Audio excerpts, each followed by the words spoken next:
excellent réveil. Merci d'être là avec nous ce matin. Votre magazine vous propose un nombre d'invités, comme d'accoutumé, et également des thématiques que j'espère vous plairont ce matin. Alors aujourd'hui, nous allons parler de soleil, oui. Dans un petit moment, bien sûr, vous le savez, nous avons le plaisir de recevoir Amel pour un point météo. Elle nous dira un petit peu quelles sont les nouvelles du soleil, surtout, et du ciel.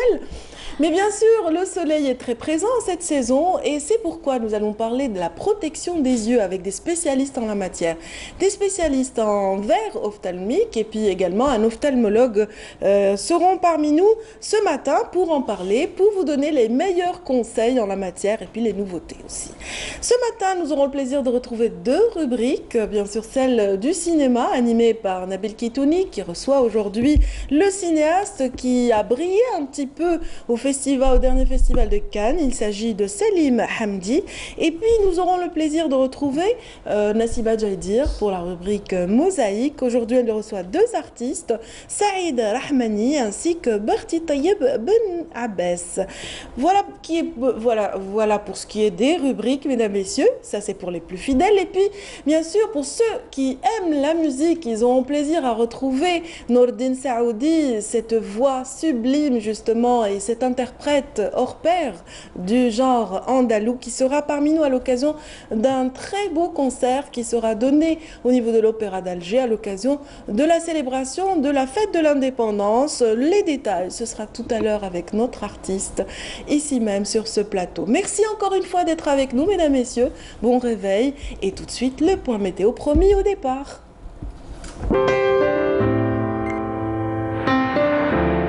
Suivez l'air du temps avec Mobilis. Et avec Amel, comme j'aime le dire. Merci. Bonjour Nadia. Amel. Ça va? Ça va très bien. Très bien, ça va. Bien réveillé ce matin? Oui, oui, ça va. Ça peut Il n'y a aller. pas eu beaucoup de bruit autour de vous? Non, je l'ai pas vu. Ouais, ben moi non plus. Bien Je qu'on l'ai l'a pas annoncé, senti non, comme du tout. la semaine écoulée. Exactement. Voilà. Ça y est, là, l'humidité commence à s'estomper, j'ai l'impression. Enfin, c'est pas Pas encore. vraiment. Pas vraiment. Mais l'après-midi, on va bien sentir l'humidité. Hein. Ah, bah. Ah, oui, oui. D'accord. On va Ben, c'est souffrir la un peu. saison, hein. On va dire cela. C'est logique. Oui, pour un mois de juin. Pour un mois de juin, c'est tout à fait logique. Alors, allez-y, tenez-nous le détail. Merci, Nadia. Merci, Bonjour à s'il tous. vous plaît. Et bon réveil pour aujourd'hui. Eh bien oui, on aura de la brume en ce début de matinée avec des nuages bas près des côtes centre et est, laissant place au soleil tout au long de la journée sur pratiquement l'ensemble des régions côtières avec toutefois un ciel souvent voilé vers l'intérieur centre. Par contre, l'intérieur ouest et est, on aura toujours des passages nuageux accompagnés d'orages et aussi qui peuvent engendrer quelques pluies localement assez marquées cette fois-ci sur les régions de l'Est, la moitié sud partiellement voilée vers l'extrême sud, le Égard et le Tessin avec une faible tendance orageuse, le plus souvent voilé vers la Saoura, le Nord Sahara également, les oasis accompagnés d'orages et aussi de quelques pluies. À noter des soulèvements de sable sur le Sahara central, l'extrême sud, le Égard Tassili, le Sahara oriental, le Nord Sahara et les oasis. Pour cet après-midi, eh bien, on remarquera un petit repli de la chaleur, contrairement à ce qu'on dit sur les réseaux sociaux. Eh bien, on aura un ciel, un temps plutôt clément, mais toujours des valeurs assez élevées par endroits, mais plus vers l'intérieur ouest, avec toutefois un maximum de 36 degrés du côté de Mascara, 34 à Tlemcen, également Djelfa, 33 Albiyod, Batna, 30 degrés du côté de Sétif, 29 Alger et Annaba, 33 à Oran.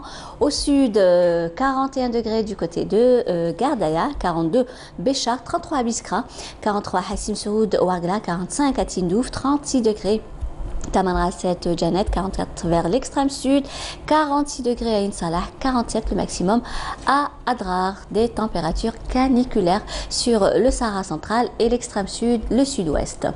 On va faire un petit voyage du côté de l'Europe toujours, où le ciel restera peu nuageux, plus exactement à Varsovie, Berlin, Prague, Budapest, un temps pluvieux à Berne. Par contre, le ciel restera plutôt nuageux et pluvieux du côté de Berne, du beau soleil à Marseille ainsi qu'à Madrid, Athènes et Bucarest. Côté température, eh bien, on relèvera à 17 degrés le minimum du côté de Copenhague, 18 à Dublin, 22 degrés à Londres, 25 à Paris, 24 Varsovie Séville, Prague, 31 à Budapest, 34 à Rome, 35 à Madrid et le maximum cette fois-ci à Bucarest avec 36 degrés. Voilà, je vous retrouve tout à l'heure, juste après le journal télévisé de midi et d'ici là, très très bonne matinée.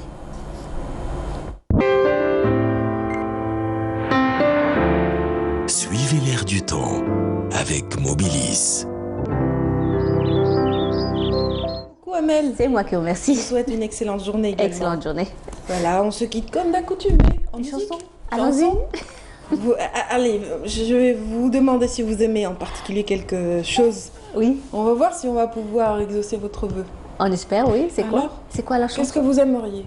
Moi, c'est plus des chansons occidentales. Ah là, c'est une colle pour la script. Impossible. On va dire à Nassima la prochaine fois. Elle va faire un effort peut-être. On va voir pour te faire plaisir.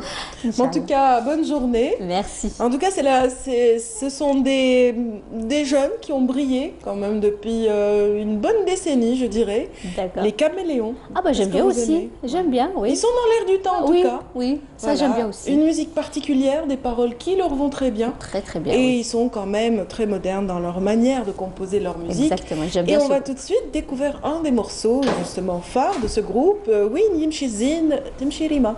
A tout de suite.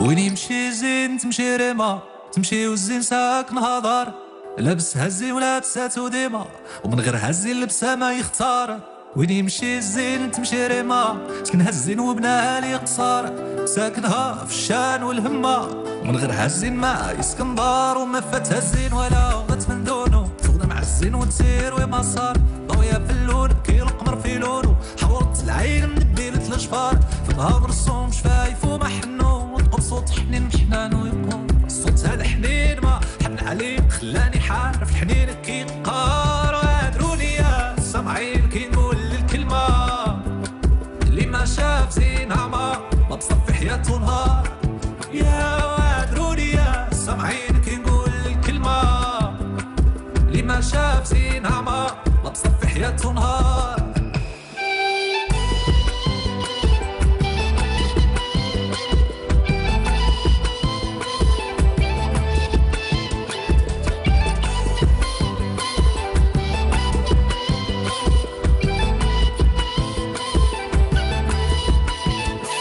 وين يمشي زين تمشي ريما سكنها الزين وبناها لي قصار ساكنها في الشان والهمة من غير هزين ما يسكن دار وما فاتها الزين ولا غدت من دونو تغنى مع الزين وتسير وما صار ضوية في اللون كي القمر في لونو حورت العين من بيلة الجفار في النهار مرسوم شفايف وما حلو تقول صوت حنين محنان ويقال صوتها الحنين ما حن عليه خلاني حارف حنين كي قار وضياها في الليل كي القمر في ليلو ديالها في نهار بالشمس طول النهار إلا دخلت دخل النهار في ليلو وإلا خرجت تخرج من الليل نهار وادروني يا سامعين كي نقول الكلمة اللي ما شاف زينها ما بصفي حياته نهار وادروني كي نقول الكلمة اللي ما شاف زينها ما بصفي حياته نهار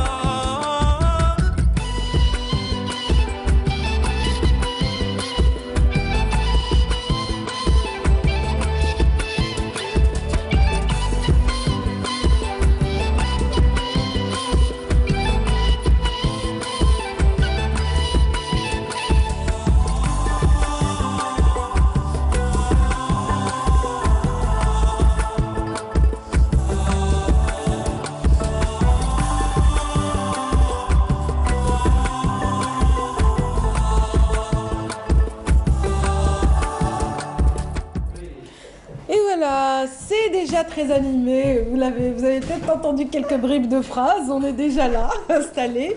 Bienvenue Nassiba. Merci à vous, Ça va Radia. Ça va, très bien. Bonjour et bonjour à tous nos amis téléspectateurs qui suivent le programme de Canal Algérie ce matin. Oui, et qui savent peut-être pour les plus fidèles que vous animez la rubrique Mosaïque, Absolument. consacrée aux arts visuels, aux artistes de tous bords. Tout à fait. Voilà, aujourd'hui, vous nous avez choisi quel type d'art, justement? Qu'est-ce qu'on va découvrir aujourd'hui? Il y a une exposition collective qui se déroule actuellement au niveau de l'espace Art galerie. plastique, donc, hein. Oui, On est bien dans les sûr, arts art plastique, puisque forcément la rubrique est consacrée aux arts plastiques et de temps en temps on fait un petit clin d'œil à l'artisanat d'art, bien entendu.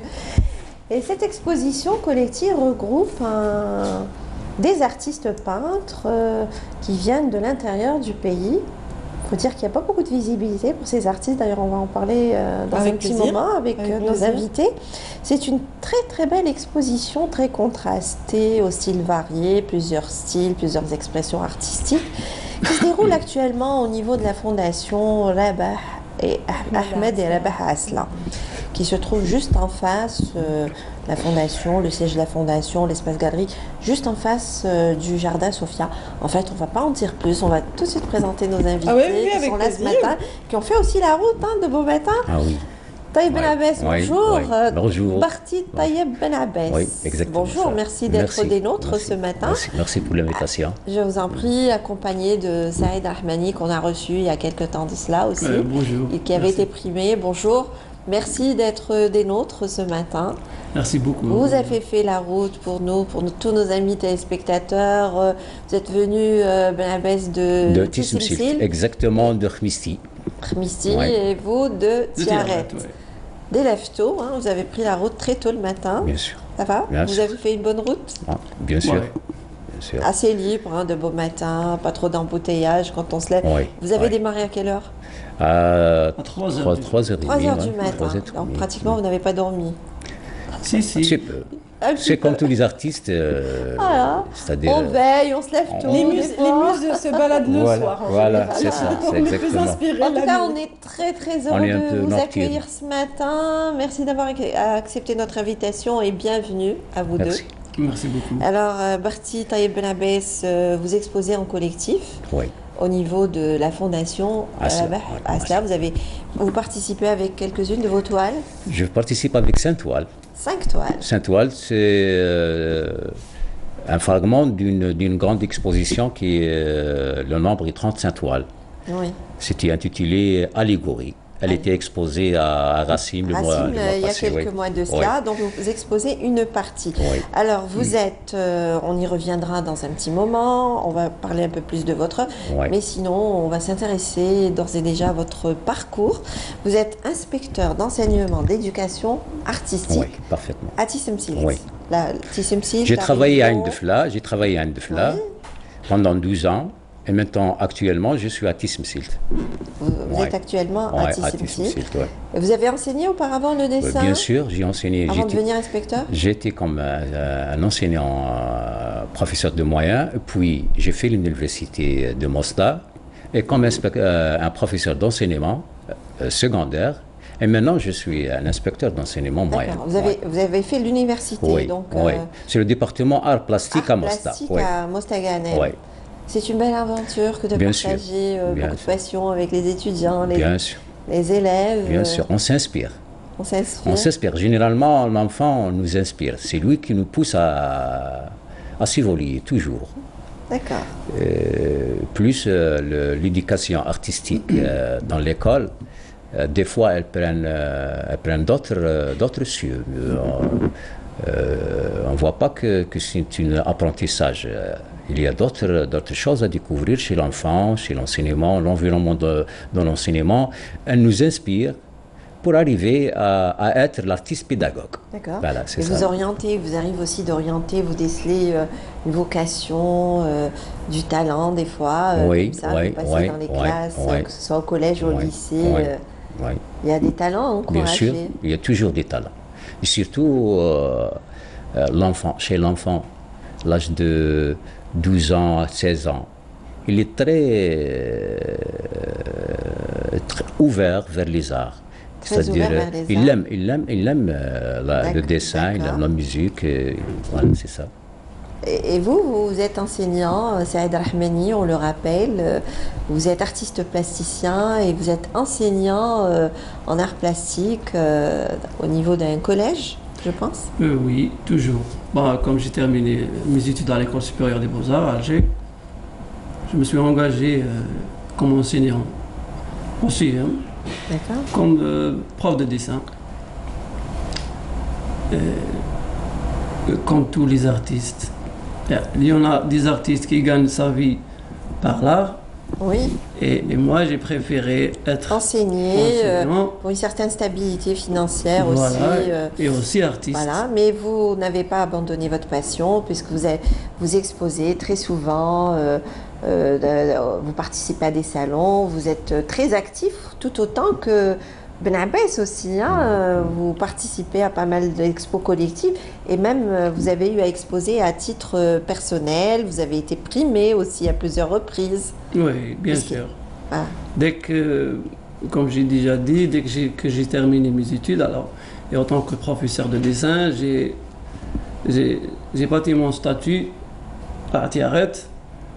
Alors ça m'a donné l'occasion de travailler plus et d'exposer parce que c'est la seule solution d'être parmi les grands artistes oui, algériens. Comme si la scène des artistes en Algérie est En tout cas, oui. presque vide, pas vide, mais il n'y a pas vraiment une vraie...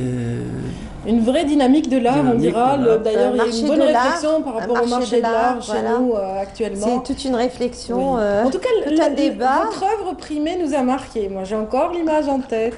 Ouais. On va la revoir. On va la revoir. On va la peut-être revoir dans le tout à l'heure reportage. dans l'expo Peut-être collective. maintenant, tout de suite. Là, tout de voilà, suite. ouais, la Tout de régie suite, on va découvrir le voilà, reportage. souhaiterait quand même qu'on voit ces images, voilà, D'accord. qu'on situe les artistes parmi ce collectif. Voilà, ils sont 5 artistes. On peut les citer? Oui. Oui. Vous les citez? Monsieur Demis Mohamed Ilidanaba, Oui.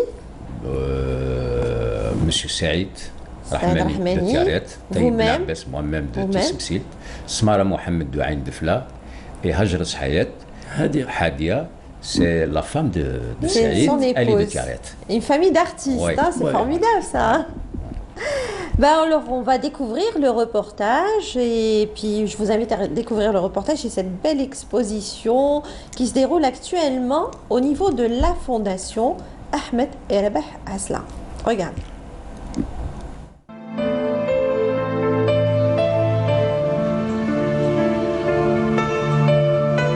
Ils sont 5 artistes à présenter leurs œuvres d'art. Des œuvres d'art que la fondation Ahmed et Rabah Asla accueille dans son espace galerie.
pour essayer de comprendre.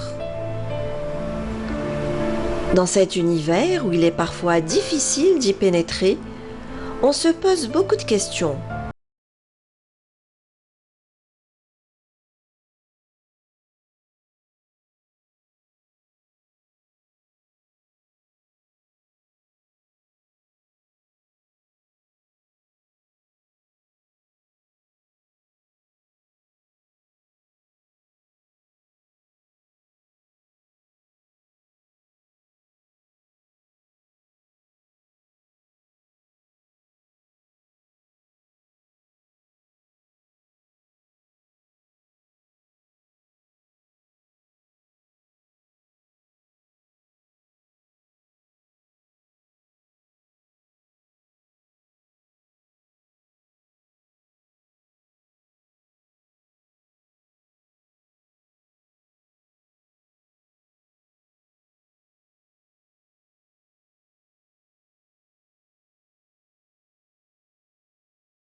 Et voilà, merci encore une fois. Je vous en prie, Radia, une très belle exposition. Je vous ai vu aussi très transporté, On a médité enveloppé, transporté par cette expo. Oui, autant que vous dans les...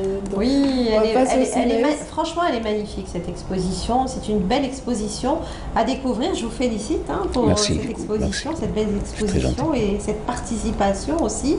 Ben Abbas, on va découvrir une à une vos œuvres d'art dans un petit moment, dès que les images seront prêtes. Oui. Alors ça fait partie d'une série, vous l'aviez dit il y a un petit moment. Elle est intitulée Allégorie. Allégorie, c'est poétique. C'est parce que mon style, c'est de lyrisme.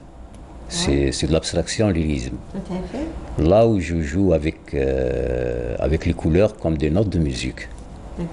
C'est-à-dire à travers ma composition, je compose avec les couleurs, comme une répartition musicale, où j'utilise des fois le contraste simultané, et la simultanéité, ça donne quelque chose comme rythme, comme temps, et pour cela, je suis penché vers tout ce qui est lyrique, tout ce qui est intérieur. D'ailleurs, dans notre tendance, il y a une nouvelle conjugaison, la conjugaison de tous les verbes se conjuguent de l'intérieur de l'artiste. C'est très mystérieux en tout cas, les formes. Oui, merci. Voilà, les formes dialoguent entre elles dans une nébuleuse comme ça. D'ailleurs, ça c'est son titre, le dialogue. Le dialogue entre deux forces, terrestres et célestes. Et vous dialoguez aussi même avec la matière. Vous êtes en constant dialogue avec en dialogue constant, voilà. Oui. En dialogue constant avec la matière. Vous travaillez énormément. Bien sûr, la matière c'est acrylique, texture. Pour moi, la texture, la texture, c'est une empreinte, c'est une existence, et la couleur, c'est une présence. Parce que je vois la texture, c'est une empreinte, c'est quelqu'un qui marche, et reste derrière lui des traces. Et la présence Théo, parce que la présence Théo, ce sont des couleurs qui s'expriment, et ils vivent. Voilà, je vois la peinture comme...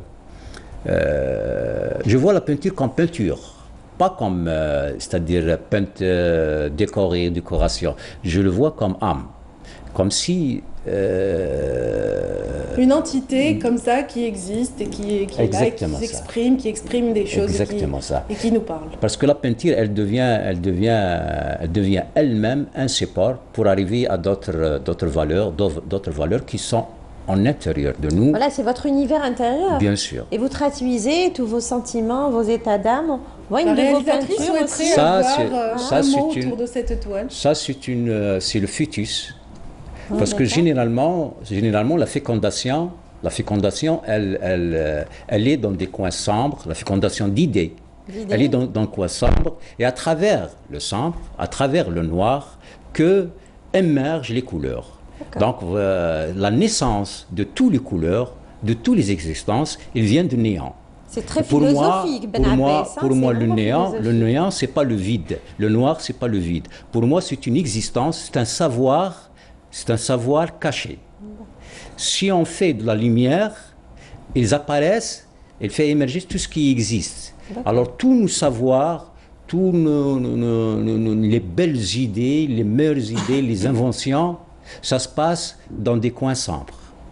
C'est exactement, de mettre la lumière c'est exactement et on découvre comme les talents des uns et des autres. C'est exactement comme la fécondation, le fœtus, il se trouve dans des coins sombres et puis il y a une existence, une présence. Absolument. Voilà, et quand ça. on regarde vos toiles, bien entendu, chacun peut interpréter à sa manière ce qu'il Bien sûr. voit, ce qu'il Et ressent. chaque lecture, c'est une richesse pour la toile. Voilà. Et Il y a un c'est ça. regard, une lecture, un Bien regard sûr. posé, une lecture, et on peut interpréter de mille et une manières vos peintures Bien sûr, ou des bien peintures sûr, d'autres bien artistes. sûr. Ah, Alors c'est sur ça. un autre registre, je reviens vers vous, Saad Rahmani, on va voir aussi dans un petit moment, le temps de préparer les images, vos œuvres d'art, dont l'une d'entre elles a été primée dernièrement. Vous avez reçu le prix de la Fondation il y a 1 ou 2 mois de cela. Il y a eu aussi un autre prix. On va voir dans un petit moment les images Ouais. de vos œuvres d'art. Vous êtes sur un autre registre.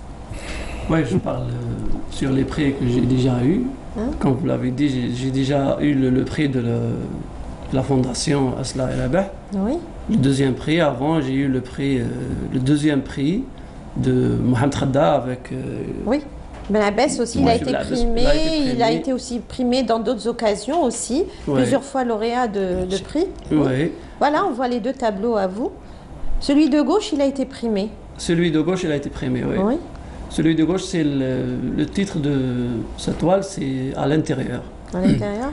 C'est la vie au quotidien, Oui, c'est la vie au quotidien, mais d'une autre vision. mais il y a des messages à faire passer. Bien sûr. Parlant de mon style, c'est à travers je veux dire, mes expériences, parce que j'ai passé par plusieurs écoles d'art, comme le réalisme, l'abstrait, D'accord. le semi-abstrait et aussi le semi-figuratif. Je me trouve dans un style à part. Et ça me revient au surréalisme. Mais pas le surréalisme quand tout le monde le connaît, comme surréalisme De Dali, par exemple. Dali, par Dali, exemple. De l'abstrait. c'est une autre dimension, c'est une autre position que je me mets dedans. Et ça revient toujours, comme vous l'avez dit déjà, je peins le rêve au quotidien. D'accord. C'est-à-dire, dans le surréalisme, les artistes ils s'intéressent au rêve lui-même, parce que c'est la base du surréalisme. Oui. Mais moi, je m'intéresse à l'interprétation du rêve au quotidien. C'est-à-dire là, par exemple, si dans cette toile, on trouve peut-être une sandale ou peut-être un bidon, un seau attaché dans un fil, Oui. ça donne un autre sens dans l'interprétation du rêve. Alors ça revient toujours à la vie quotidienne. D'accord, on va essayer de revoir les images. Voilà, on est Les en train de sandales voir. évoquent-elles quelque chose Il y a de des particulier? épingles, des fils. Oui, les sandales, elles ont des interprétations. Mais dans cette toile-là, le titre de cette toile, c'est Le quartier de mon enfance. Donc il y a des souvenirs Oui, bien qui sûr. s'enracinent dans vos œuvres d'art, ça remonte à la surface. Et... Ça se voit dans les couleurs, dans les formes. Les couleurs sont vives un peu. Et le rouge, ça me revient toujours parce que parmi mes étapes de ma vie, j'ai dessiné les coquelicots. D'accord. Les coquelicots, les coquelicots, dans mon passage, j'ai nommé le coquelicot du bled, parce qu'à Tiaret est connu. Il y a beaucoup C'est de une région coquelicots. fleurie. Voilà, c'est ça. Ah, c'est bien. Donc le rouge revient comme ça spontanément, ça s'explique pas, il ressurgit dans vos œuvres d'art. Voilà. C'est ça. spontané. Bon, je sais que c'est difficile pour un artiste d'expliquer son travail, c'est pas toujours évident de... Parce que bon, c'est en fonction des états d'âme, j'imagine. C'est en fonction des états d'âme. Bien À la sûr, baisse, vous ouais, peignez. bien sûr. Donc, des fois, on peut expliquer, des fois pas. Parce Hein, que c'est pas des fois, il y a même la composition, elle devient intuitive. Même la composition, tu dois briser toutes les lois. Alors, généralement, l'artiste peintre qui est dans le domaine abstrait, Oui. il ne sait même pas où il va. Il commence à peindre mais à travers de communication avec la toile, avec la peinture, il arrive à des stades là où il ne veut pas aller des fois. Parce que même la composition, elle devient intuitive. C'est exactement ça, c'est la liberté normalement que l'artiste cherche. Et dans l'abstraction, il y a une grande C'est liberté, ça. il y a une Parce grande que je force vois créative. que j'ai fait le figuratif. Oui. Je me sentais toujours prisonnier dans les formes, dans les lois, mais à travers l'abstraction, je me suis libéré. Et j'ai trouvé beaucoup d'espace. Et vous avez... Autant pour vous, Saïd? Voilà, c'est ça, c'est exactement ça. Oui, bien sûr. C'est presque la même chose parce que j'ai déjà passé par l'abstrait. C'est un monde tout à fait à part. Et là, quand je parle par exemple de mes œuvres et quand je donne la parole à mes œuvres de parler, alors c'est pas la même chose que moi. Ce sont des émotions Voilà. en fait qu'elle Voilà. véhicule. Bien sûr. Et ce n'est pas une œuvre philosophique à la fois. Même Bien si sûr. elle transmet quelque part les pensées, la perception du monde d'un artiste.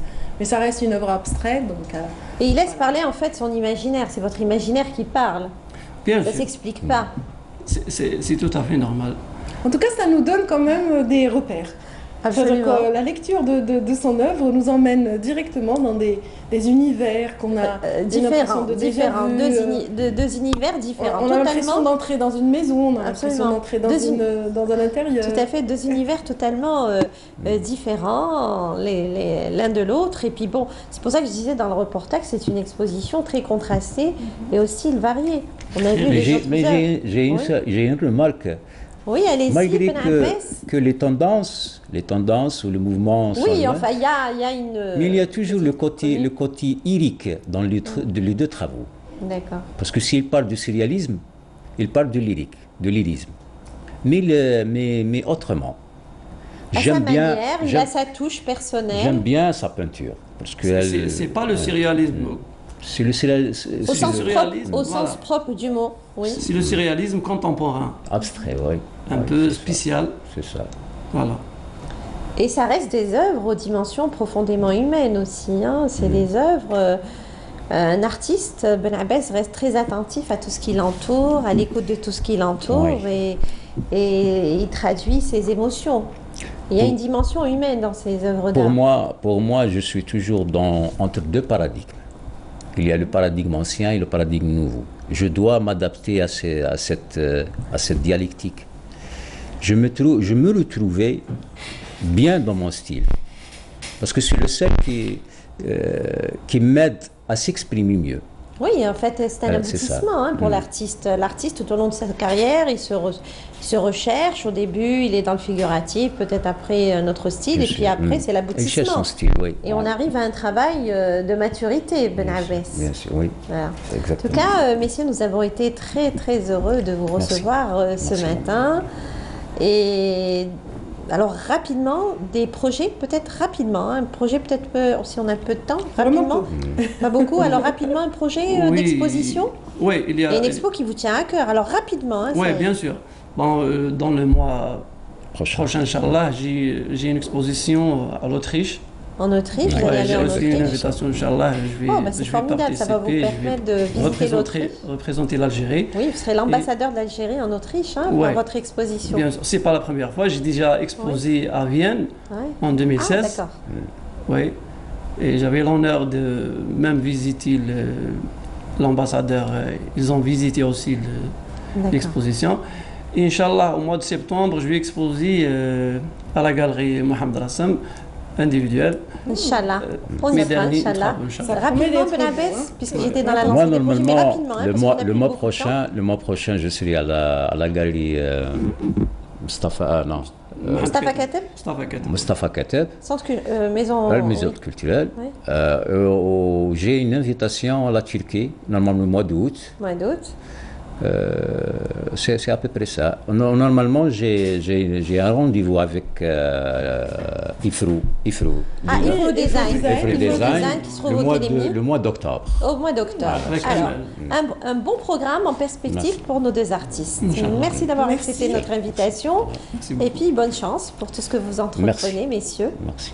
Merci. Bon vent pour les prochaines expositions à Saïd Rahmani, ici présent, et puis Berti Taïeb Ben Abbas. Et l'exposition, je vous en prie, Oui, Radia, l'exposition se déroule, enfin, elle va durer un mois, puisque les vernissages a eu lieu ce samedi.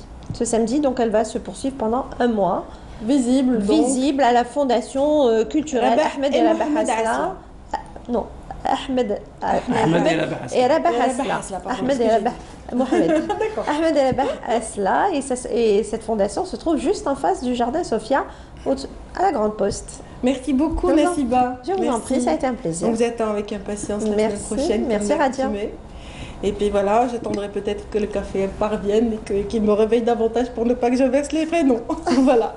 Merci va à aller, ceux qui j'imagine. sont avec nous ce matin. Je vous le disais tout au début de l'émission, nous allons parler des lunettes de soleil ce matin. Et oui, les meilleurs conseils avec les spécialistes, c'est pour tout de suite.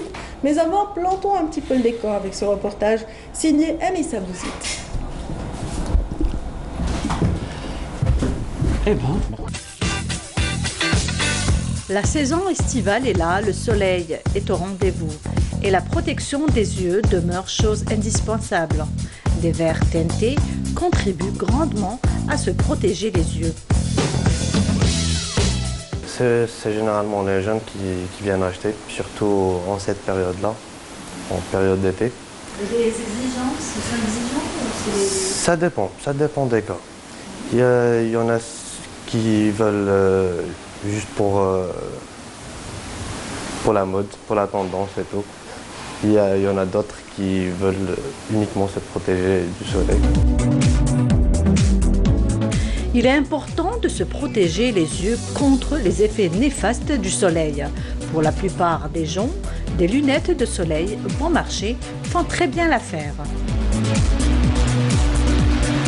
Contrairement aux idées reçues, donc généralement les gens pensent qu'un verre il est foncé déjà, donc il protège, alors que c'est faux. Donc un verre de mauvaise qualité, donc il diminue l'éblouissement dû au soleil. Donc du coup, nous ouvrons encore plus les yeux et les risques s'élargissent encore plus. Du coup, on reçoit un flux des UV dans l'œil. Ça peut donner une kératite, qui est une conjonctivite très douloureuse, voilà, et qui met plusieurs jours à guérir. Ça peut aussi, il y a aussi la sécheresse oculaire, voilà, c'est très dangereux ça aussi. On peut même atteindre le cristallin. Le cristallin vieillit avec l'âge. Donc si on reçoit beaucoup de rayons, donc il vieillit plus rapidement. De nos jours, divers types de lunettes de soleil sont disponibles. Elles varient en forme et en couleur. Généralement, je les aide par rapport à la morphologie. Par exemple, on ne peut pas porter n'importe quelle monture. Donc, ça dépend des formes des visages. Par exemple, un visage qui est long, donc généralement, on conseille des formes rectangulaires. Le port de lunettes de soleil est tout à fait justifié. Des lunettes bien choisies protégeront les yeux contre les effets néfastes des rayons UV, de la lumière intense et de la lumière bleue.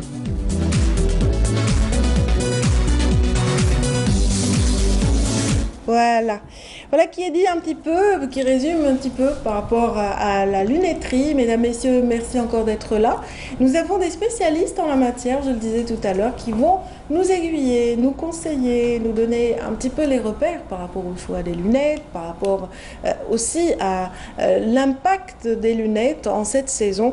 Et voilà, donc c'est le moment de les présenter. Bienvenue à Messadi Abdelkader. bonjour. Vous êtes le directeur d'une institution qui s'occupe vraiment de nos yeux. Hein. Il s'agit de la clinique Source de la Vision. Voilà, et vous êtes spécialiste, ophtalmologue, c'est bien? Voilà, ouais. Bonjour à tous les téléspectateurs de Canal Algérie et je vous remercie pour cette invitation. Merci à vous d'être avec ophtalmologiste.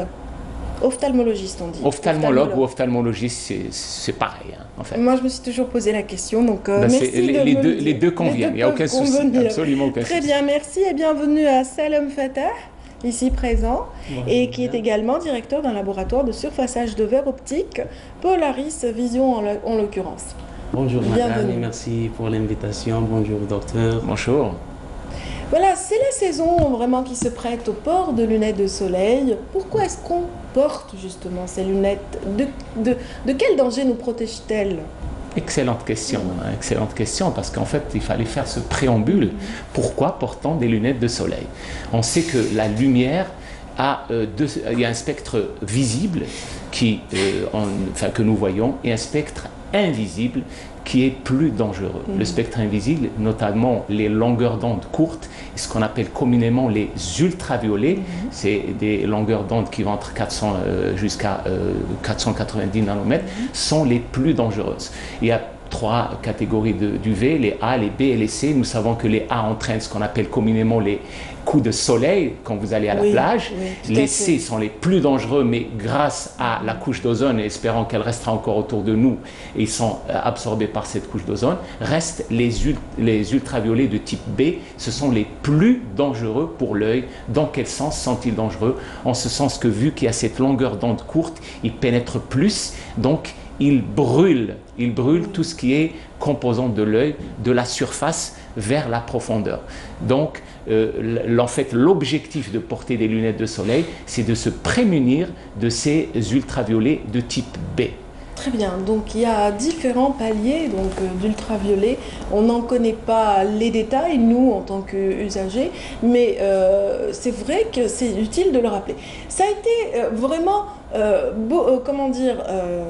à un moment donné, les lunettes étaient en vogue un peu plus davantage avec la problématique de la couche d'ozone qui était détériorée. Donc à ce moment-là, tout le monde se protégeait du soleil. On a eu peur pour nos yeux, pour notre peau, pour notre corps de manière générale.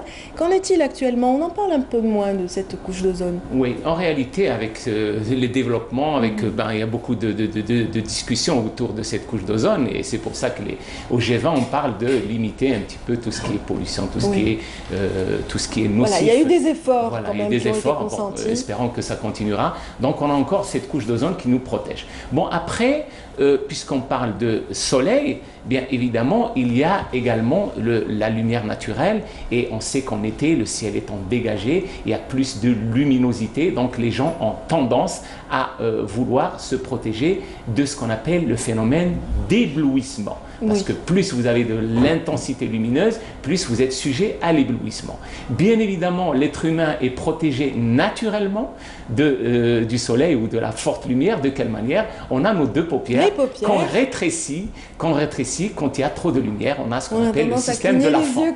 Le système de la fente, on rétrécit la fente palpébrale. Derrière ces 2 paupières, il y a également un autre filtre, ce qu'on appelle l'iris, celui qui donne la couleur de nos yeux. On a les yeux marrons, ou les yeux bleus, ou les yeux verts. Alors, une petite parenthèse, plus les yeux sont clairs, moins on est protégé. Moins on est protégé. Donc on n'a pas assez de pigments. Les personnes qui ont des yeux clairs ont ils ont plus de tendance à ne pas supporter la lumière. Ils sont ce qu'on appelle photophobes. Voilà. Alors après, plus on est exposé à la lumière, plus la pupille se rétrécit. Donc derrière cette protection naturelle, en période estivale, elle devient insuffisante, surtout pour nos plus jeunes et surtout pour les enfants. Je m'explique. Les enfants ont un iris beaucoup plus clair, il est moins pigmenté. Ils ont évidemment des structures oculaires cristallines rétine immatures, donc ils sont en voie de maturation, donc ils sont plus sujets, plus exposés à un risque de détérioration. Et c'est pour ça que dans toutes mes interventions, j'insiste sur la protection de nos enfants. Les enfants, si bien qu'on a tendance à ne pas protéger les enfants. Excusez-moi, mais justement, moi, il m'arrive d'observer sur le bord de nos plages des parents avec leurs enfants. Vous voyez le papa et la maman avec des lunettes solaires, et l'enfant, il déambule sur la plage en train de faire des châteaux de sable sans protection. Moi, je dis qu'en réalité, il faudrait faire l'inverse. Protéger l'enfant, et nous, en tant qu'adultes, on a déjà une protection naturelle. Voilà. Donc il faut privilégier l'enfant à l'adulte. Alors, les lunettes qui sont vendues justement sur le marché, que peut-on en dire? Est-ce que vraiment il faut acheter ces lunettes nécessairement chez un spécialiste, ou est-ce qu'on peut les acquérir n'importe où? Bien sûr, il y a plusieurs questions qui se posent maintenant, madame. Quelle est la matière de ce verre? Comment elle est injectée, ce verre? Est-ce qu'un verre contrôlé ou est-ce qu'un verre il est traité?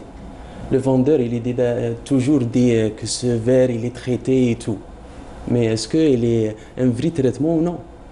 Est-ce que des normes scientifiques et des normes internationales ou non? Est-ce que ce traitement il est juste une couche sur le verre pour donner un reflet ou non? Oui. Il faut toujours contacter un opticien, un professionnel dans ce domaine. Il faut toujours contacter un spécialiste. Et il faut toujours choisir des verres médicaux.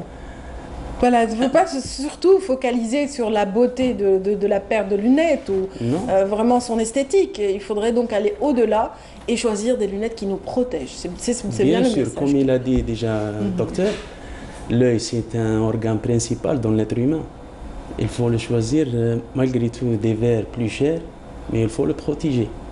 Donc si on doit faire attention à la bourse, il faudrait vraiment investir en lunetterie je voulais préciser une chose tout de même que dans l'idée générale, dans l'aperçu ou ce que les gens pensent généralement, les gens se disent je vais m'acheter une paire de soleil, plus le verre est sombre, plus il protège.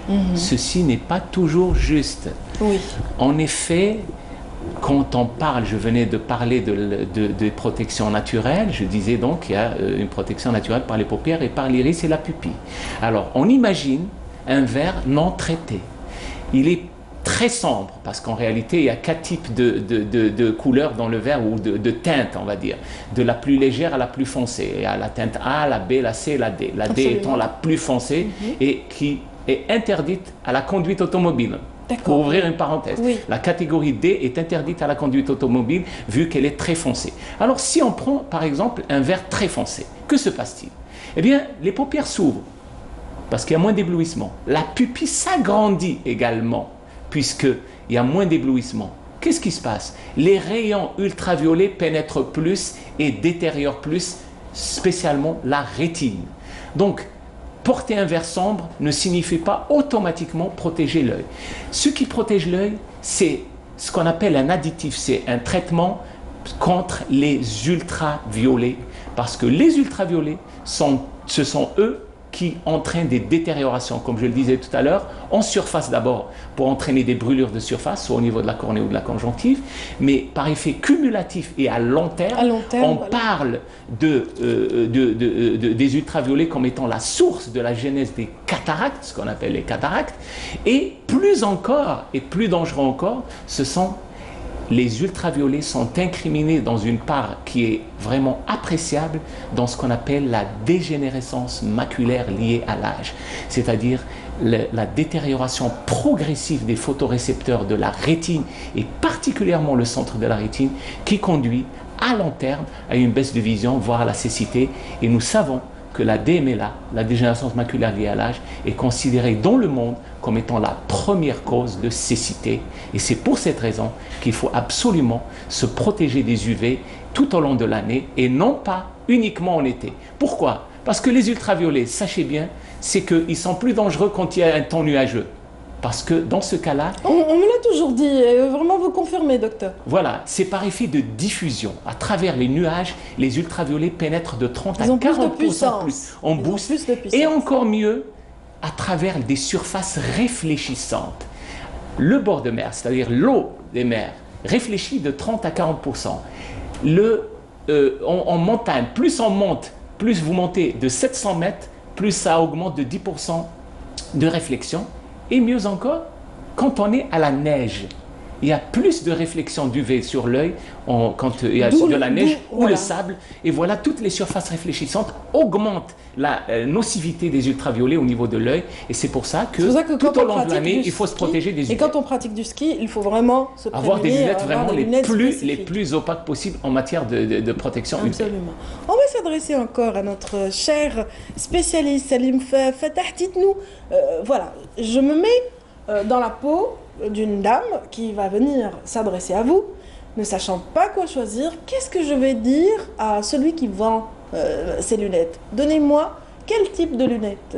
Est-ce qu'on devrait justement spécifier ou est-ce qu'on le laisse nous guider? Il y a plusieurs types de verres. Oui. Il y a le verre solaire, il y a le verre polarisé, et il y a le verre photochromique. Très bien. Le verre photochromique est un verre changeable. Tu peux l'utiliser ici, dans une salle, et tu peux l'utiliser... D'accord. D'accord. Et le verre polarisé. Le verre polarisé, il a dit déjà le docteur, il élimine l'éblouissement.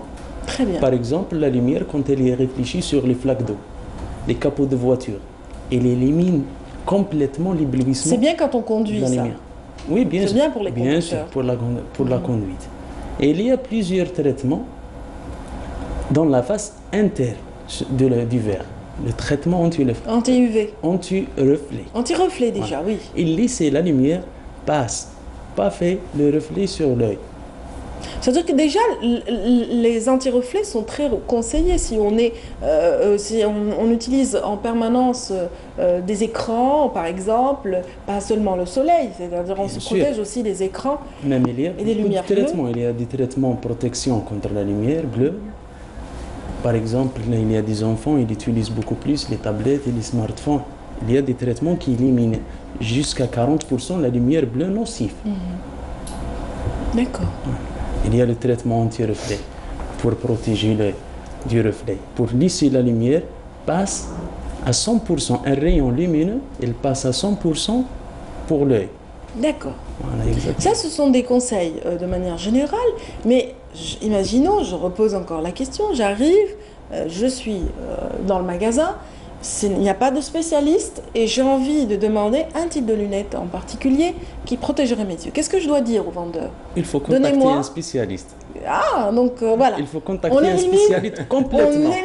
On élimine un vendeur au marché. Les vendeurs, les boutiques. On est toujours contre un vendeur de marché. Très bien. Contacter directement un spécialiste, un opticien, un professionnel de ce domaine.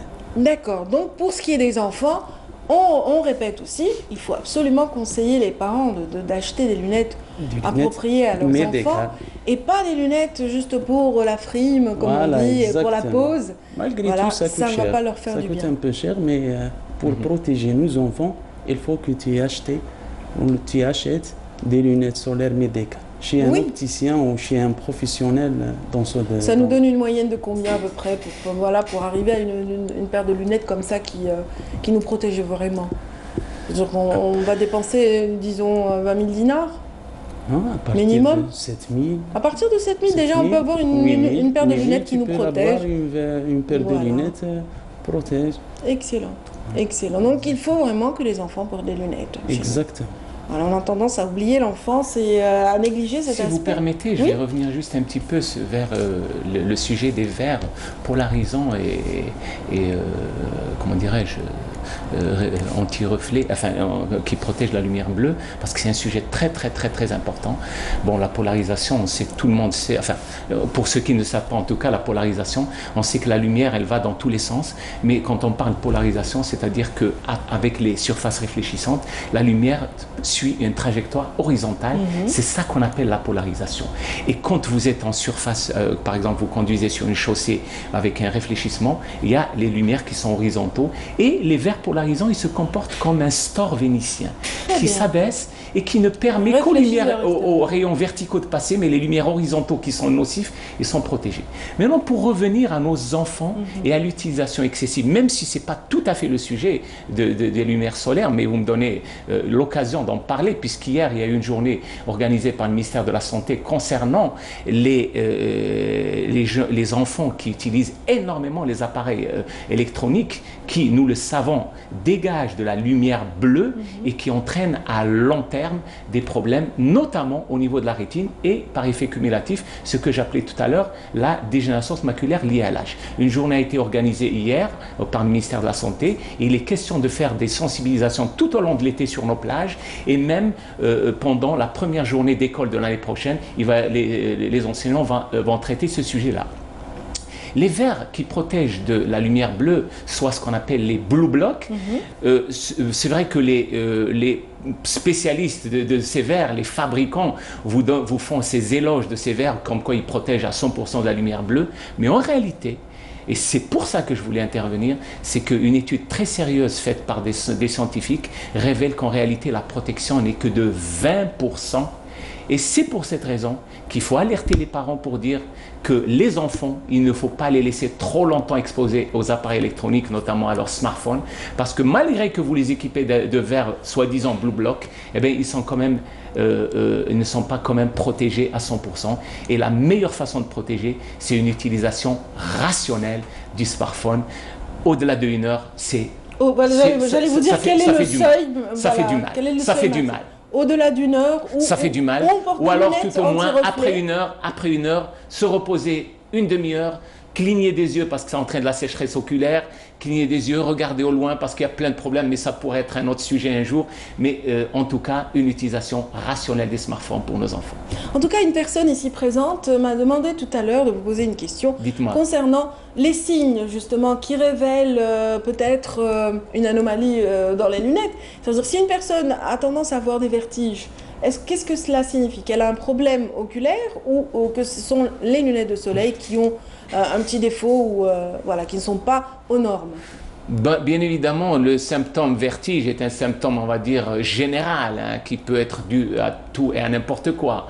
Après, dû aux lunettes de soleil, je ne le crois pas. Je ne le crois pas. Sauf, bien évidemment, si la lunette solaire est également combinée à une correction. Et j'ouvre une parenthèse pour dire que effectivement, pour nos plus jeunes ou même les adultes qui ont des vices de réfraction, des problèmes de myopie, d'hypermétropie, d'astigmatisme, rien ne les empêche d'avoir 2 en 1, c'est-à-dire corriger la vision et en même temps avoir une protection solaire grâce donc à cet assombrissement du verre et une protection anti-UV. Dans ces cas-là, on pourrait imaginer qu'il y ait éventuellement une anomalie ou dans la correction ou alors un problème dans l'exécution de la monture. Mais là, ça reste aux spécialistes de faire la part des choses. Parce que la personne en question a tout de suite confondu dans le sens où c'est au moment du port de ces lunettes qu'elle ressent ces effets. Maintenant, si c'est des verres standards, c'est-à-dire neutres, qui n'ont aucune correction, il est impensable de dire que les vertiges sont dus à la lunette solaire. J'exclus totalement cela. Très bien. Donc il y a une anomalie quelque part. Il y a une anomalie qu'il faut rechercher. Qu'il faut rechercher. Absolument. Merci docteur. Donc voilà, on arrive encore à parler des verres de lunettes, des verres. Voilà. Vous qui avez un laboratoire, est-ce que ce laboratoire, est-ce que les opticiens travaillent vraiment de concert avec les différents laboratoires? Est-ce que vraiment ils acquièrent leur matière première chez vous? Est-ce qu'ils font appel à vraiment des spécialistes? Ok, je te donne une petite définition sur le laboratoire. Ça le Polaris Vision, laboratoire de surfaçage des verres optiques. On est spécialisé dans le verre médical, solaire et optique. On est installé au Borj Bouarerij. Les capacités humaines chez nous, ce sont des ingénieurs locaux, une moyenne d'âge de 27 ans. L'idée de ce projet de M. Zouram Larbi, le directeur général de la société. Bien sûr, on est déjà le début de ce projet fin 2015. On est plus de 500 clients chez nous, des opticiens, des spécialistes. On travaille juste avec des spécialistes, avec des opticiens agréés. D'accord. Voilà. Mais justement, souvent, les opticiens font appel à des laboratoires étrangers. Ils envoient, justement, ils commandent, etc. Est-ce qu'ils savent qu'il y a des laboratoires en Algérie qui arrivent à apporter la même qualité de travail? Bien sûr. Notre verre, déjà, il était analysé à l'étranger. Il y a des tests internationaux connus dans ce domaine. On a réussi des très bons, masha'Allah, résultats, alhamdoulilah. Des résultats positifs, vraiment positifs, sur les traitements, sur la coupure des UV, sur la protection. On est toujours satisfait de notre produit. On est des commerciaux qui déplacent chez l'opticien, ils informent les opticiens et fait une petite présentation sur nos produits et donner tout ce qui est détaillé sur notre produit. Alhamdoulilah. Depuis 2015, vous existez, vous dites. Oui, donc, exactement. Est-ce que ça va, vous avez réussi à convaincre, à amener un rapport de confiance avec le client? Oui, alhamdoulilah. Pour le moment, on est déjà 500 clients. Ça va, c'est pas mal. 500 clients sur peut-être des 1000 opticiens ici en Algérie. Alhamdoulilah, Ils on vous est font sur le confiance, marché, ça va. bien sûr, que ce soit les délais de livraison, que ce soit les prix. Et ça finit par réduire aussi la facture. Hein, De toutes vous les le façons, pensez? nous ne pouvons pas Oui. nous passer de ce genre de laboratoire. Parce que vous venez de dire qu'effectivement, il y a des gens qui s'adressent à des étrangers.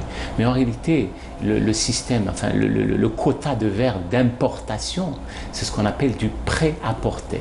C'est l'équivalent d'un prêt-à-porter. Par contre, quand vous avez une exécution ou alors une prescription particulière, vous êtes obligé de passer par ce genre de laboratoire. Ce sont les commandes spécialisées. C'est-à-dire, je prends un exemple, vous avez un œil qui est à 180 degrés, moins 250, moins 3 par exemple, un exemple comme ça. Vous ne pouvez pas le commander à l'étranger. Il est fabriqué, c'est du sur-mesure. Voilà. Et c'est pour cette raison que ce genre de laboratoire, non seulement il faut les remercier et vraiment les encourager, mais leur existence est plus que primordiale, elle est nécessaire. Elle est nécessaire et effectivement, moi j'encourage ce genre de laboratoire et vraiment je leur souhaite bon vent hein, pour ainsi dire. Et pardon, hein, laissez-moi Oui, juste allez-y, dire non, un vous petit... êtes là pour ça. Merci. Vous êtes là pour nous. Voilà, parler justement, au maximum moi de cet j'invite aspect. le Canal Algérie à travers donc vos journalistes de se déplacer le 6, 7 et 8 novembre, 7, 8 et 9 novembre prochain à l'école de Ain Bnian d'hôtellerie parce qu'il y a le salon international annuel de l'optique qui se tient et ce genre de laboratoire et d'exposants donc se réunissent. Moi, il m'arrive régulièrement, les organisateurs de ce salon m'invitent pour parler un petit peu de sujets et d'autres parlant. Mais en tout cas, c'est un événement et un rendez-vous annuel qu'il faut absolument couvrir parce qu'il réunit tous les professionnels de l'optique et de la lunetterie. Et c'est là que ce genre de jeunes, on les découvre et on les encourage. En tout cas, voilà, c'est-à-dire leur présence va permettre justement de réduire la facture justement d'importation. Absolument. Et aussi, comment dire, aller avec le pouvoir d'achat du citoyen qui souvent évite l'achat de lunettes par souci justement d'économie. Voilà, en se disant, allez, j'achète une paire de lunettes un peu plus économique et il ne va pas aller vers le spécialiste. De toutes les façons, ce qui est clair, c'est que si vous prenez des verres standards de vision de près, hein, on va dire des verres pour la vision de près pour une personne de 40 ans, vous allez à Paris, vous la payez à 300 €, hein, et vous la payez 10 fois moins cher en Algérie. Donc, et pour le même rapport qualité-prix, il est tout à fait logique qu'il faut mieux s'adresser à un spécialiste en Algérie qu'à l'étranger parce que nous n'avons, sur le plan de la qualité du verre, rien à envier à ce genre de verre. Très bien, donc même pour ce qui est des lunettes de soleil, donc du verre solaire. Absolument. Aussi, donc, bon, encore une fois, ne pas se rapprocher des vendeurs à la sauvette qui se trouvent sur les marchés parce que ces verres-là ne sont pas contrôlés. J'ai eu à parler au mois de mars de l'année 2018 au cours des 4e journées internationales sur la contrefaçon à l'Horacie qui a regroupé des spécialistes de la DGSN, des douanes et tout ça et j'ai alerté les pouvoirs publics pour dire qu'il faut absolument intensifier le contrôle aux frontières de ce genre de malfaçon parce qu'un verre mal fait ou contrefait nuit à la santé et nous avons la responsabilité en tant que professionnels et en tant qu'État de protéger nos citoyens, nos concitoyens sur tous les plans, que ce soit alimentaire ou moi en tout cas dans mon domaine sur le plan de la santé visuelle. Et donc les responsables ont été très attentifs à mon intervention et je pense qu'il faut déjà faire un contrôle rigoureux aux frontières pour éviter que les produits contrefaits ne rentrent sur le territoire. Un mot pour les lentilles. Les porteurs de lentilles, justement, ont-ils cette obligation de porter des lunettes de soleil ou bien peuvent-ils s'en passer? Comment? Les porteurs de lentilles, allez. Ah.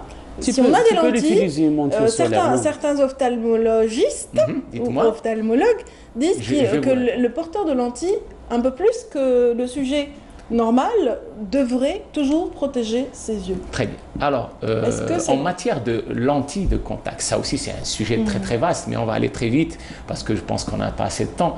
La lentille de contact de qualité est dotée d'un filtre anti-UV. C'est la norme. La norme internationale, c'est qu'une lentille de contact de qualité doit avoir un filtre anti-UV. Donc, en théorie, nous ne sommes pas obligés de porter une protection sur une lentille de contact. Cependant, la seule raison pour laquelle on pourrait envisager de porter une lunette, ça serait pour l'éblouissement, parce que la lentille de contact, voilà, la lunette de la lentille de contact ne protège pas de l'éblouissement, et dans ce cas-là, on pourrait ajouter une lunette solaire de plus pour assombrir et pour limiter l'éblouissement de l'œil. Mais à la base, la lentille est dotée de filtres anti-UV. Très bien. Sinon, pour ce qui est des choix de teintes, toutes les teintes sont valables? Bien sûr, toutes les mêmes. Pas de problème. Pas de problème. Est-ce qu'on recommande une coloration... teinte en particulier ou pas? Non. Non. Tu peux l'utiliser chaque couleur. D'accord.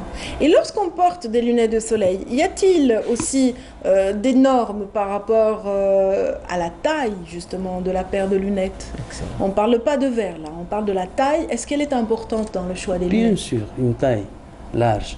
Elle a un champ visuel large, une protection plus de protection.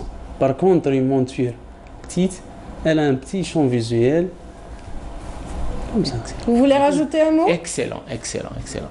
En réalité, oui, c'est tout à fait juste ce que dit mon collègue. C'est en effet, et notamment pour nos enfants. Nos enfants, et la mode actuelle chez les jeunes et les moins jeunes, c'est de porter des lunettes basses. C'est-à-dire que le champ visuel supérieur est complètement, comment dirais-je, à l'air libre, c'est-à-dire n'est pas protégé. Or, nous savons que les rayons, je venais de le dire, vont dans tous les sens. Donc, vous protégez la partie inférieure de la rétine, mais la partie supérieure est à nu. Donc, elle est exposée aux rayons ultraviolets. Et pour les plus jeunes, moi, dans le choix de monture, je dis toujours, il faudrait que la norme de la forme de la monture, c'est que le menton supérieur doit arriver au niveau du sourcil. Et en bas, elle doit arriver au niveau à cette zone-là, de manière à ce que tout l'œil soit protégé et que les rayons ultraviolets ne puissent pas pénétrer dans l'œil. Vous venez de parler de couleurs. Oui. Il y a beaucoup de gens qui choisissent la teinte bleue. Oui. Je voulais juste ouvrir une petite parenthèse. La teinte bleue, effectivement, elle protège, enfin, elle améliore le contraste, mais seulement la lumière bleue, la teinte bleue est interdite à la conduite parce que si vous imaginez devant les feux tricolores, ben, vous n'avez pas une bonne perception des nuances de couleurs et donc vous ne pouvez pas. Dans les pays développés, en tout cas, et même chez nous, il est interdit de conduire avec une teinte bleue pour la conduite automobile. Voilà, c'est ce petit détail que je voulais ajouter. En tout cas, vous êtes au courant de tout ce qui concerne justement la vision actuellement. Vous avez fait vos études à l'étranger, docteur, et voilà, à l'université de médecine Paris 2, Paris 7 plutôt. Et bien sûr, vous vous êtes spécialisé en exploration de la fonction visuelle, le glaucome, et puis d'autres pathologies rétiniennes, vraiment diplômé également de la faculté de médecine, l'université de Bordeaux, et en adaptation de lentilles de contact également. Donc c'est dire, parce qu'on n'a pas souligné tout ça au début, je voulais que ceux qui ont suivi cette séquence sachent qui leur a prodigué tous ces conseils depuis tout à l'heure. Merci infiniment. Donc docteur Saïd Messaadi Abdelkader, merci pour cet éclairage autour de la santé de nos yeux. Merci également à Salem Fatah de nous avoir si bien accompagnés par rapport aux détails liés justement à la verrerie et au choix justement du verre optique. Merci infiniment et longue vie, je dirais, à Polaris Vision. Cette jeune entreprise algérienne qui travaille vraiment d'arrache-pied pour fournir le meilleur service aux usagers. Notre but, premièrement, c'est d'occuper le marché algérien avec un produit local. Très bien. Et avec des normes internationales. C'est le premier but chez nous. But atteint, je dirais. Et puis voilà, on souhaite vraiment que vous soyez encore plus nombreux à le faire en Algérie.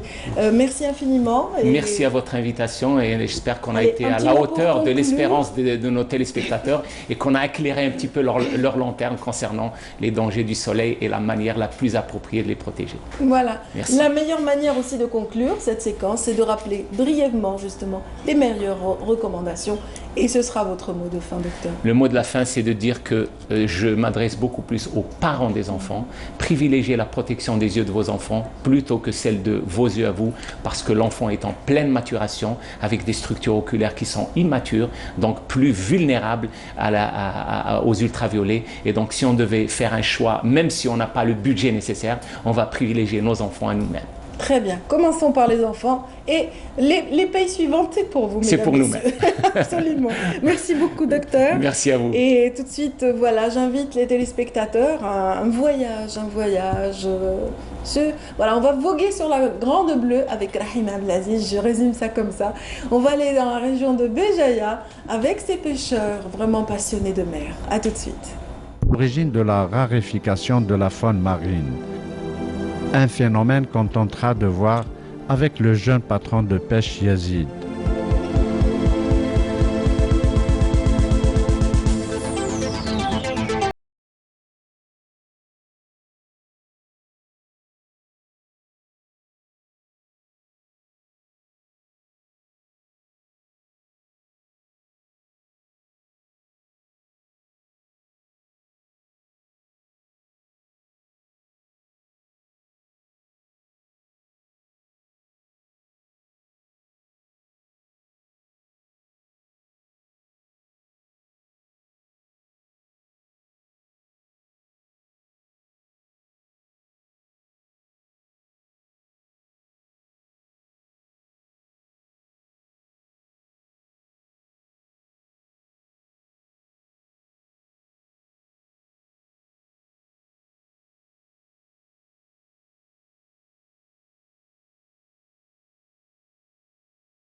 La rareté du poisson ces dernières années, c'est pas seulement à Béjaïa ou bien en Algérie. La rareté du poisson, c'est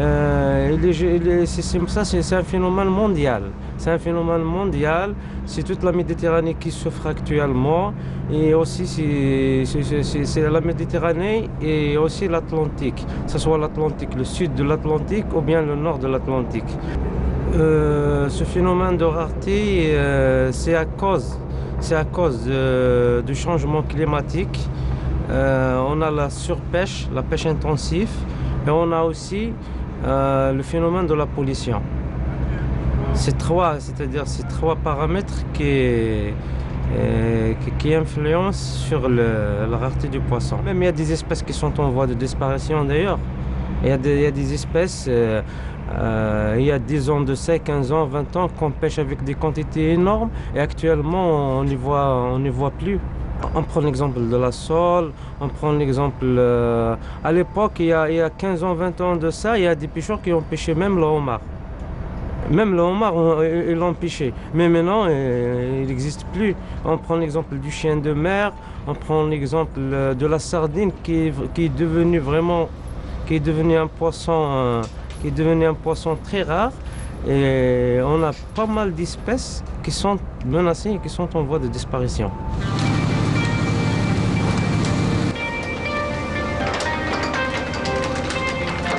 Le jeune patron Yazid et son équipage tentent un premier trait.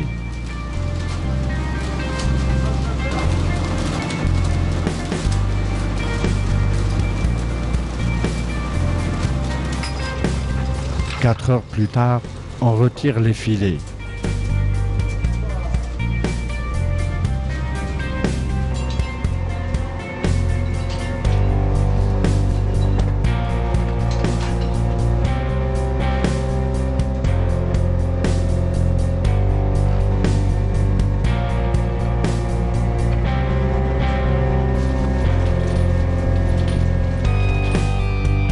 L'ana, c'est le poisson pêché.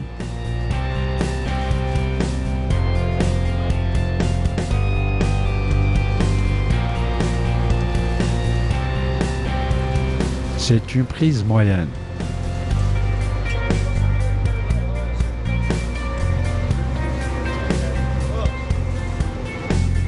Les marins trient le poisson. Il s'agit là de crevettes et quelques poissons blancs.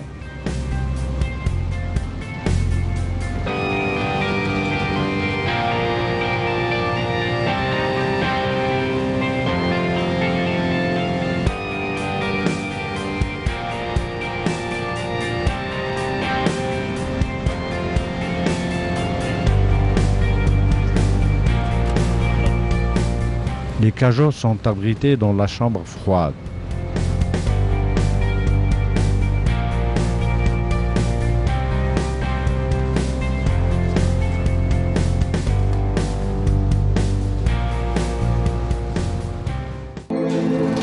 Au petit matin, on retire les filets du second treillis.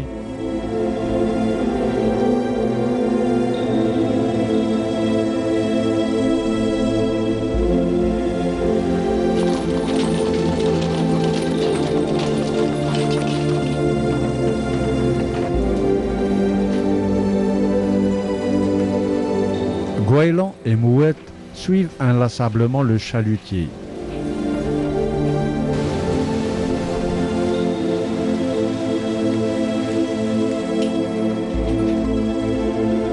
Cette seconde prise semble pareille à la précédente.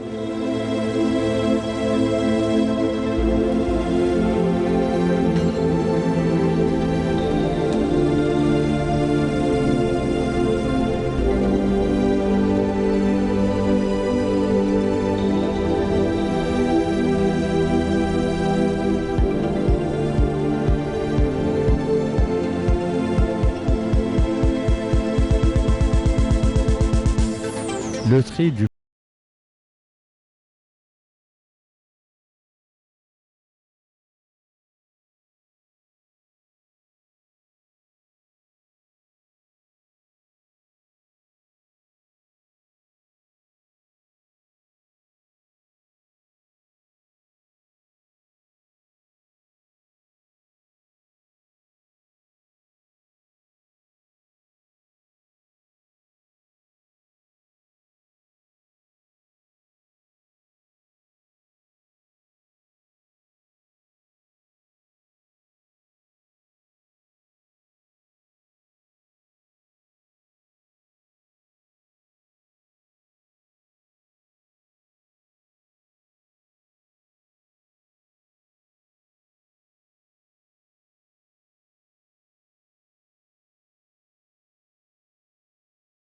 Je disais à notre ami Kamel Sui qui vient de nous rejoindre que Béjaïa était magnifique autant que Djidjel. Merci encore d'être là, mesdames, messieurs. Donc voilà, dernière ligne droite de cette matinale. On va parler d'innovation, on va parler voilà, d'esprit créatif, je dirais, n'est-ce pas? De start-up surtout. Et de start-up surtout. Ça va? Ça va très bien, et vous?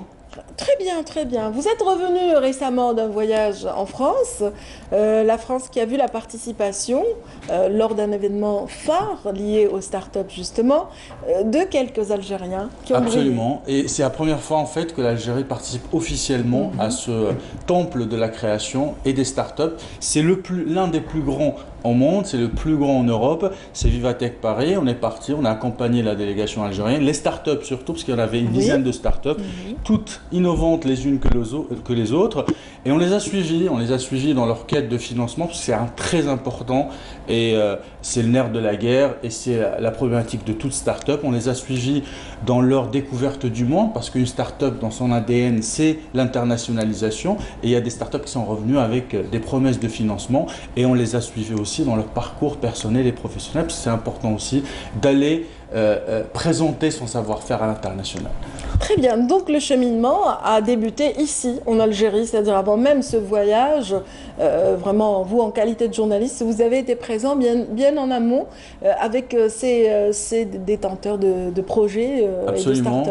Et on avait d'ailleurs une rubrique, on a invité justement les start-upers pour toujours... Bon, ils étaient déjà passés dans votre émission ou pas? Il y en a deux personnes qui étaient déjà là. Alors ce qu'il faut savoir, c'est qu'il y avait une sélection de la part de Algeria Innov pour sélectionner les startups les plus innovantes. Très bien. Elles ont été soutenues par le ministère du Commerce parce qu'il faut beaucoup d'argent pour participer à ce genre de salon. Et de là, ils ont été sur place. Et ça a duré 3 jours, on les a accompagnés. Et puis quand ils sont revenus, on les a réinvités pour une autre émission, pour un grand plateau. Voilà, et si vous êtes parmi nous ce matin, c'est justement pour annoncer cette émission spéciale consacrée à la participation algérienne à Vivatech. Vous l'avez intitulée donc Start-up innovante. Les startups algériennes innovantes, absolument. Et pourquoi on voulait Radia installer un débat? Parce que c'est très important. Quand on participe à ce genre d'événement, c'est toujours très enrichissant. Et je le disais tout à l'heure, on est parti en quête de financement. Recherche de financement, c'est important. Et quand on revient, on essaie de faire un petit peu le bilan, ce qui a été fait, ce qui reste à faire, etc. Donc c'est pour ça que nous avons invité les start-upers, nous avons invité les coachs, les business angels, et nous avons invité aussi une représentante du ministère du Commerce pour nous dévoiler, et d'ailleurs elle nous a dévoilé 2-3 nouveautés. Les scoops. Ah oui, 2 petits scoops qu'on vous laisse découvrir ce soir. À 21h. À 21h, on le répétera encore tout à l'heure, mais c'est bien de le dire aussi. Hein. Absolument. Voilà. Et donc c'était très important pour nous d'instaurer un débat sur les startups, parce que c'est pas juste des idées comme ça innovantes, et puis non, c'est un tissu, ça participe à l'évolution industrielle de plusieurs pays. Les grands pays, les grandes fortunes de ces 20 dernières années, ce sont des start-upers. Et donc, contribuer à inculquer et instaurer un débat sur les startups en Algérie, ça nous semblait très important. Kamal Swig, situez-nous un petit peu par rapport à la tranche d'âge de ces participants qui se sont déplacés à Paris, et puis aussi le panel justement des innovations qui ont été présentées. Alors, quelles sont celles qui vous ont le plus marqué? Alors, il y en a plusieurs, hein. Je n'ai pas envie de citer une en particulier, mais c'est des jeunes d'abord, c'est des jeunes qui sont très innovants. La tranche d'âge, c'était autour de la vingtaine, la trentaine. Voilà. Entre 20 et 30. Entre 20 et 30, c'est des startups qui sont très innovantes. Et il y a un start-upper qui m'avait dit quelque chose qui m'avait un peu marqué. Il me disait, à la fin de cette aventure, je lui fais une interview pour savoir ses impressions. Il me dit, on se rend compte que nos idées intéressent. Et parfois, on est en Algérie, on se dit, bon, c'est pas très intéressant, peut-être que ça n'intéresse pas à l'international. Et bien, on se rend compte que ça intéresse et qu'on est au même niveau finalement, parce que quand on a de l'innovation, il suffit juste d'avoir un tissu juridique, industriel, etc.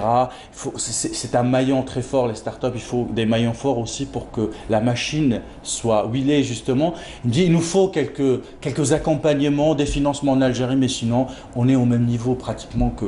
Absolument, surtout qu'on assiste depuis quelques années à une prolifération de digital native chez nous. C'est-à-dire ils sont vraiment à la page, ils sont dans l'air du temps, ils vivent d'ailleurs ailleurs.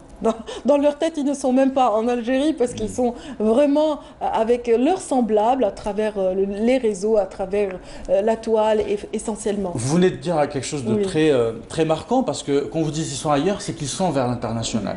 Ils se sont internationalisés et ils sont dans cette espèce de, comme vous dites, de digital native, c'est-à-dire qu'ils sont connectés et ils savent très bien ce qui se passe à travers le monde. Kamal, vous leur avez donné la parole à travers cette émission, donc on verra ce soir à 21h, mesdames et messieurs, un extrait justement de ce programme que vous verrez ce soir.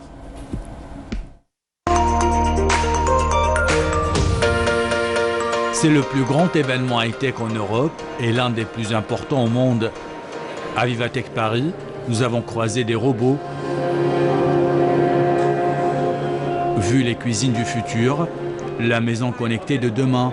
L'intelligence artificielle va pouvoir reconnaître chaque élément. C'est-à-dire Nous avons rencontré des startups du monde entier, mais aussi les startups algériennes.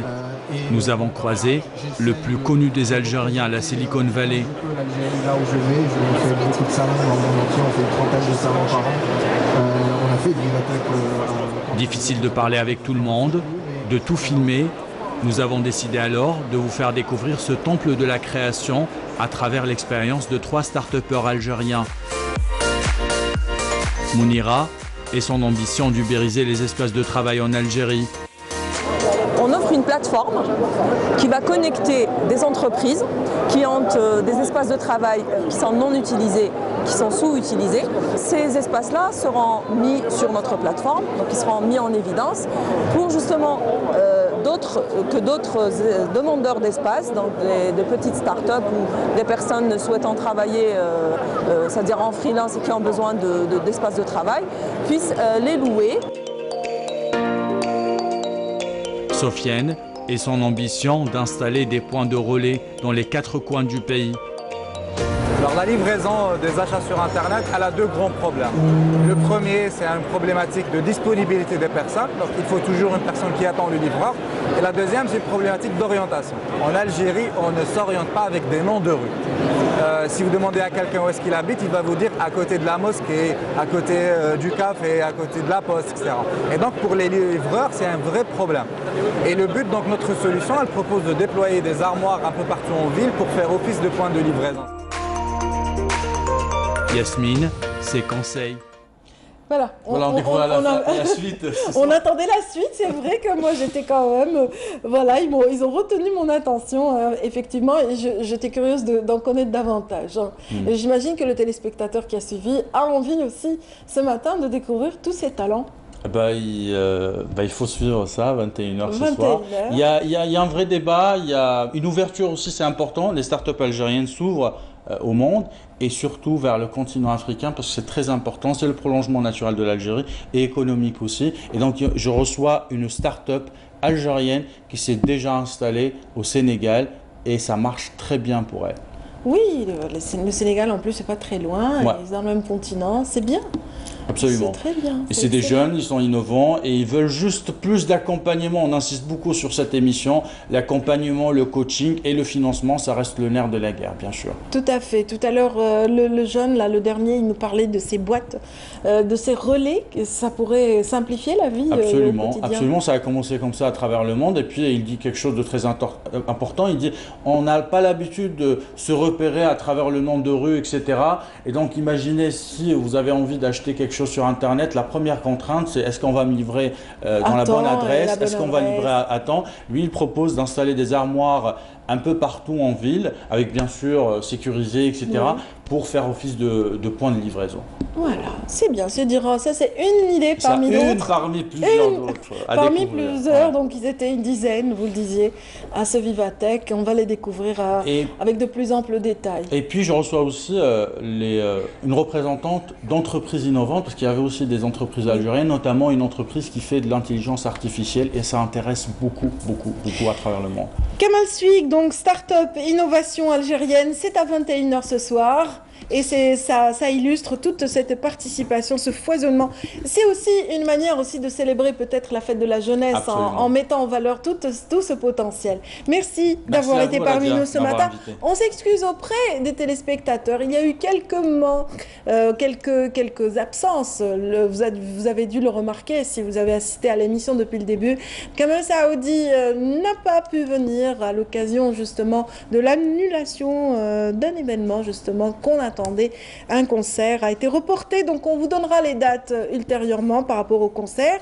Et puis Nabil Kitouni, donc vous le retrouverez dès la semaine prochaine. Un petit empêchement, ça peut arriver. Voilà, merci en tout cas d'avoir été avec nous. On félicite tous les enfants, justement, tous les lauréats et participants au concours du BEM cette année. Voilà, j'espère vraiment qu'ils auront le meilleur dans le cycle suivant de leur cursus, c'est-à-dire au lycée. Donc, bonne rentrée au lycée prochainement. Donc, félicitations à Boudahmani Nihet, justement en l'occurrence, et puis Nouiri Houda, qui ont tenu à ce que je les félicite en direct. Donc, bravo mes petites. Et puis voilà, merci encore une fois d'avoir été avec nous. Et on se quitte sur ces rythmes du groupe Caméléon. À très vite. Au revoir, mesdames, messieurs.